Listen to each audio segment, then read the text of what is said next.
Rights and state commissions will now work together to ensure international human rights treaties and conventions are followed, says Minister of Finance Winston Jordan in his budget speech last Friday. During this year, the Governor's Office will coordinate and fast-track the process for establishing the Public Procurement Commission and will be proactive in enacting a code of conduct for ministers of government and parliamentarians. The justice sector got $1 billion to bolster that department. Mr. Speaker, in the area of justice, several interventions will combine to ensure a procedural justice system that is fair and accessible to all Guyanese. Investors' and citizens' trust in a nation is hinged on the ability of the government to guarantee good enforcement of rights.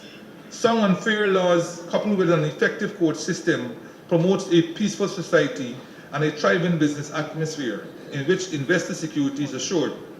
National courts must provide effective judicial protection to all, irrespective of race, creed, gender, societal status, religious persuasion, or political affiliation. The Public Procurement Commission and the Office of Constitutional Reform will also be strengthened, according to Minister Jordan.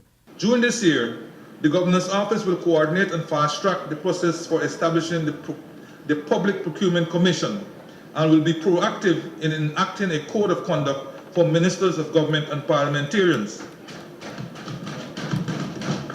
Simultaneously, the office will coordinate implementation of recommendations by the Steering Committee on Constitutional Reform. The government has made provision for establishment of a broad-based Constitutional Reform Commission and expects this commission to begin work during this year. The Fiscal Management Accountability Act, which requires banks to give financial statements to suspected money launderers, was also addressed by Minister Jordan. Mr. Speaker, in keeping with this administration's commitment to uphold the Constitution with regard to the independence of constitutional bodies, Act No. 2 of 2015, Constitutional Amendment Act 2015, and the Fiscal Management Accountability Amendment Act 2015 were passed and implemented.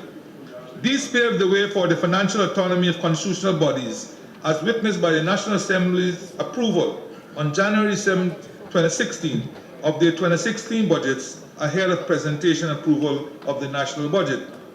These agencies will continue to provide annual reports and audited financial statements in keeping with the reporting requirements under the Fiscal Management Accountability Act 2003. In addition, the government will keep under consideration the creation of a parliamentary budget office to support the functioning of Parliament. The justice sector budgetary allocation is testimony to the seriousness with which the coalition government has gone about keeping its manifesto promises, says Minister of Finance Winston Jordan. This will help to provide a better life for all Guyanese. Andrew Wiggs reporting for Safe TV2 Headline News.